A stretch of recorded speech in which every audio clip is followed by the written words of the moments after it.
देखिए a group of talking womens or girls, क्या कहलाएगा? गगल। गगल मतलब क्या होता है? स्त्री का समूह। क्या? स्त्री का समूह। आगे गस्ट ऑफ विंड, इसको क्या बोलते हैं? ड्राफ्ट बोलेंगे। ड्राफ्ट मतलब क्या होता है?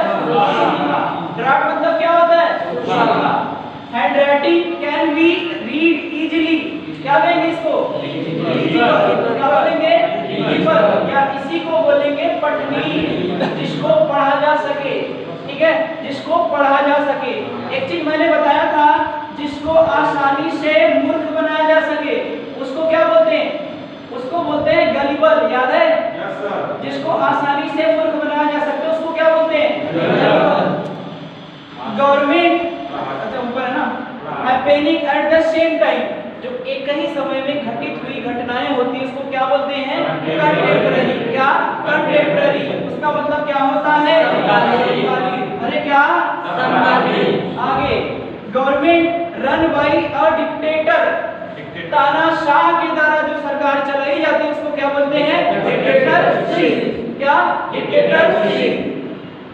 Government run by intelligent people, intelligent मतलब समझदार ना, गवर्नमेंट एक से ऊपर छूटा। Government run by highest social order, highest social जो सामाजिक रूप से जो ऊंचे कुल में जन्म लेते हैं उसको क्या बोलते हैं? अरिस्टोक्रेसी। क्या बोलेंगे? अरिस्टोक्रेसी। कहाँ गया एरिस्टोक्रेसी? अरिस्टोक्रेसी का मतलब क्या होगा? कुलीन तंत्र। कुलीन तंत्र जो हाईएस्ट सोशल ऑर्डर में होते हैं, जो सामाजिक रूप से ऊंचे कुल में माने जाते हैं, उनके द्वारा जो सरकार चलाई जाती है उसको क्या बोलते हैं? अरिस्टोक्रेसी। अरे क्लियर है कि नहीं? आगे government run by intelligent people, जो समझदार लोगों द्वारा सरकार चलाई जाती है उसको क्या बोलते हैं? मेरिटोक्रेसी। मेरिट मतलब क्या होता है? गुण होता है। और जो गुणवान लोगों द्वारा सरकार चलाई जाएगी उसको क्या बोलेंगे? अरे क्लियर है ना? आगे government by reach and powerful people, government by reach and powerful people मतलब जो पैसे वालों के द्वारा और शक्तिशाली लोगों द्वारा सरकार चलाई जाती है उसको क्या बोलते हैं? प्लूटोक्रेसी। क्या बोलेंगे? प्लूटोक्रेसी। अरे क्लियर है? आगे गवर्नमेंट बाय ऑफिशियल्स, इसको क्या बोलेंगे? ब्यूरोक्रेसी। क्या? ब्यूरोक्रेसी। जो नौकरशाही होता है, जो ऑफिशियल्स के द्वारा, नौकरों के द्वारा सरकार चलाई जाती है उसको क्या बोलेंगे? ब्यूरोक्रेसी। अगर आप गवर्नमेंट जॉब पाएंगे तो आप किसके अंतर्गत रहेंगे? आप नौकर रहते हैं कि सरकार रहते हैं? नौकर बनने जाते हैं। ठीक है, तो इसका मतलब गवर्नमेंट रन बाय ऑफिशियल्स का मतलब क्या होगा?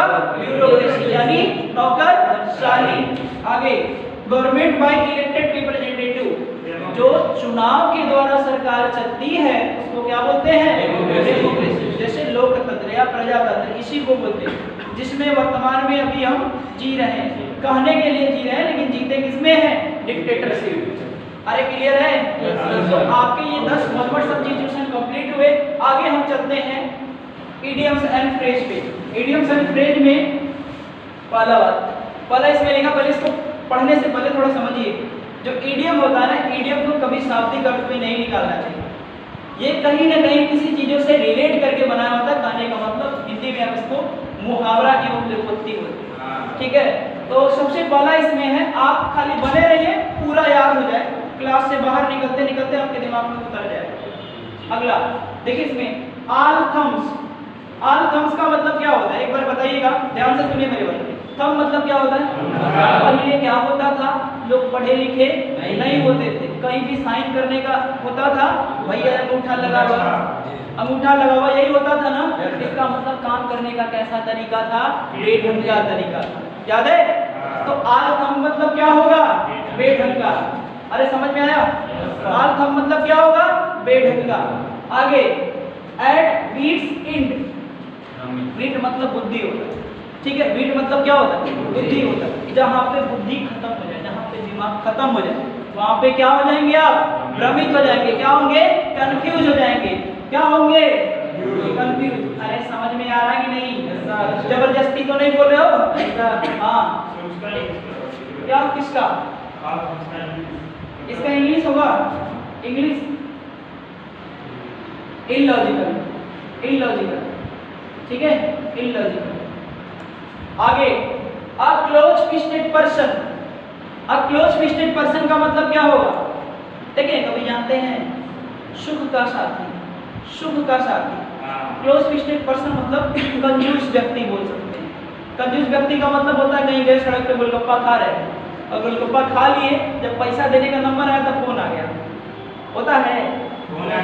अरे 8-10 लोग जाके गोलगप्पे खा रहे हैं, जब पैसा देने का नंबर आता है तो क्या होता है? फोन आ जाता है। भैया जो उसमें सीधा साधा रहेगा वो जाके पैसा देता है, बाकी चालाक आदमी तो फोन में बिजी हो जाता है।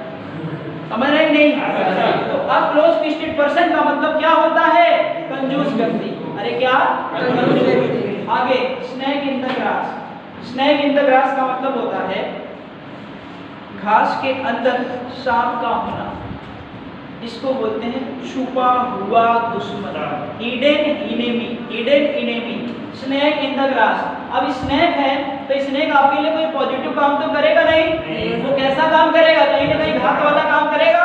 यानी स्नेक इन द ग्रास का मतलब क्या होगा? हिडन एनिमी मतलब छुपा हुआ दुश्मन, पीछे से प्रहार करने वाला दुश्मन या छुपा हुआ रुस्तम बोल सकते हैं। ठीक है। Fish out of water, fish out of water, पानी बिन मछली, कितना तड़पती है वो। आप जानते हैं किसी से 2 दिन बात मत करिए तो कितना भूख तड़प आता है, आपको पता होगा। अरे है किसी के पास experience?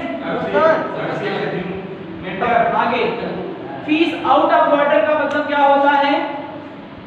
Fish out of water का मतलब होता है विकट परिस्थिति में होना। मछली को अगर पानी से बाहर निकाल देंगे तो वो क्या होगा? विकट परिस्थिति में आएगी ना, विकट परिस्थिति में आएगी। यानी फिश आउट ऑफ वाटर का मतलब होता है डिफिकल्ट सिचुएशन। अरे क्लियर है? आगे ऑल मून शाइन, चंद्रमा जो होता है खुद के प्रकाश से चमकता है? अरे दूसरे के प्रकाश से चमकता है, दूसरे के प्रकाश से चमकता है। यानी इसका अपने आप में कोई वजूद नहीं। ये कैसा हुआ? भ्रामक। कैसा हुआ? भ्रामक, झूठा या भ्रामक। ऑल मून साइन का मतलब क्या हुआ? झूठा या भ्रामक। अरे बोलो। Chapter and verse, chapter and verse का मतलब क्या हुआ? पूर्ण विवरण, पूर्ण विवरण। चैप्टर एंड वर्स मतलब अंदर का कंटेंट जो बताई दे रहे हैं, साथ के साथ उसके इंडेक्स में भी क्या है वो भी क्या कर रहे हैं? बता रहे हैं। इसका मतलब चैप्टर एंड वर्स का मतलब क्या होगा? पूर्ण विवरण। बात समझ में आ रही है? चैप्टर एंड वर्स का मतलब क्या होगा? पूर्ण विवरण। एंड स्नेल पेज, कभी देखे हैं घोगे को? घोगे को देखे हैं? बरसात के मौसम में नहर नाली में रहता है घोगा। अगर जाके देखेंगे ना, वो घोगा जो होता है ऊपर वाला जो परत होता है उसके बाहर निकल के बहुत धीरे धीरे धीरे धीरे चलता है। याद है? एट स्नेल पेस का मतलब होता है स्लो मोशन। क्या? स्लो मोशन यानी कि धीमी गति, धीमी गति। अरे क्लियर है कि नहीं? एट स्नेल पेस का मतलब क्या होता है? स्लो मोशन या धीमी गति। आगे fair weather friends, fair weather friends कहने का मतलब किसी से दोस्ती तब तक है जब आपकी स्थिति अच्छी है, स्थिति बिगड़ी भैया दूरी बना दे। याद है? कोई है क्या ऐसा? फेयर वेदर फ्रेंड का मतलब होता है सुख का साथी। क्या होगा? सुख का साथी। अरे क्लियर है? आगे ये इडियम भी कंप्लीट हुआ। एक बार मेरे साथ इस इडियम को रिवाइज करना, पूरा रिवाइज करोगे। देखो ध्यान से, अब हम बताना शुरू करते हैं। देखो जरा, ऑल कम्स क्या होगा? बेढंगा। ऑल कम्स मतलब क्या होगा? बेढंगा। एट वीट्स एंड कंफ्यूज होना, जहां पे बुद्धि ही काम न करे क्या करेंगे? कंफ्यूज हो जाएंगे। ए क्लोज फिस्टेड पर्सन, कंजूस। Snake in the grass, hidden enemy. Fish out of water, विकट परिस्थिति।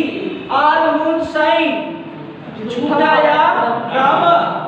चैप्टर एंड वर्स, पूर्ण विवरण। At snail pace, slow motion. Fair weather friend, सुख का साथी। याद हुआ? Yes sir. पूरा पूरा? Yes sir. पूरा पूरा? Yes sir. याद हो ही जाना चाहिए। आगे आगे सिनोनिम्स हैं, ऐसे ही हम धीरे धीरे सिनोनिम्स भी सीख जाएंगे। एडुलेशन, एडुलेशन का मतलब होता है फ्लैटरिंग करना। एडुलेशन का मतलब क्या होता है? फ्लैटरिंग। एडुलेशन और फ्लैटरी का मतलब होता है, या फिर फ्लैटरी। फ्लैटरी का मतलब क्या होता है? चापलूसी करना। क्या लिखते बनो साथ के साथ मेरे? चापलूसी करना। एडुलेशन एवं फ्लैटरी का मतलब क्या होता है? चापलूसी करना। आर्गुमेंट, आर्गुमेंट क्या होता है? तर्क वितर्क या बहस, तर्क वितर्क या बहस। आगे क्यूवर, वेबर एवं ट्रेम्बल, इस सभी का मतलब होता है कांपना। याद है? ट्रेम्बल मैंने लिखाया था, वेबर मैंने लिखाया था 2 दिन पहले। तो ट्रेम्बल एवं केवर और वेबर का मतलब क्या होता है? वेब होता है ना, वेब, वाइब्रेट। कोई वस्तु अगर हिलती है तो वाइब्रेशन में आती है ना। लेकिन अगर कोई इंसान हिलता है तो उसको क्या बोलेंगे? हिलते हैं ना कभी? अरे ठंडी में। एल्यूरिंग, अपॉलिंग, एल्यूरिंग का मतलब क्या होता है? एल्यूरिंग का मतलब होता है लोभ होना किसी चीज का, किसी चीज का लोभ होना, किसी चीज का आप सोचते मोह होना, ठीक है? अट्रैक्शन होना, मोह, या इसी को क्या बोलेंगे? अट्रैक्शन, किसी चीज का अट्रैक्शन होना। और अपॉलिंग का मतलब क्या होता है? प्रतिषेध होना। अपॉलिंग का मतलब क्या होता है? प्रतिषेध होना। आगे अट्रैक्टिव तो जानते ही हैं, आकर्षक। अट्रैक्टिव का मतलब तो जानते ही हैं, आकर्षक। फ्लीटिंग का मतलब क्या होता है? फ्लीटिंग का मतलब क्या होता है? क्षणिक जिसको बोल सकते हैं, जो पल भर में निकल जाना है, फ्लीटिंग ऑब्जेक्ट। फ्लीटिंग ऑब्जेक्ट जो क्षणिक रूप होता है, या भगोड़ा बोल सकते हैं, ठीक है? वो भगोड़ा नहीं जो बैंक से पैसा लेके भागता है। जो बैंक से पैसा लेके उधार लेके चला जाता है उसको क्या बोलते हैं? जो अपना कर्ज न चुका सकता उसको क्या बोलते हैं? The person who is unable to pay his debt, क्या बोलेंगे? इंसॉल्वेंट बोलते हैं, या उसी को क्या बोलते हैं? बैंकरप्ट बोलते हैं। याद है? आगे ट्रेंड, कितना रहने दो, चलो आगे।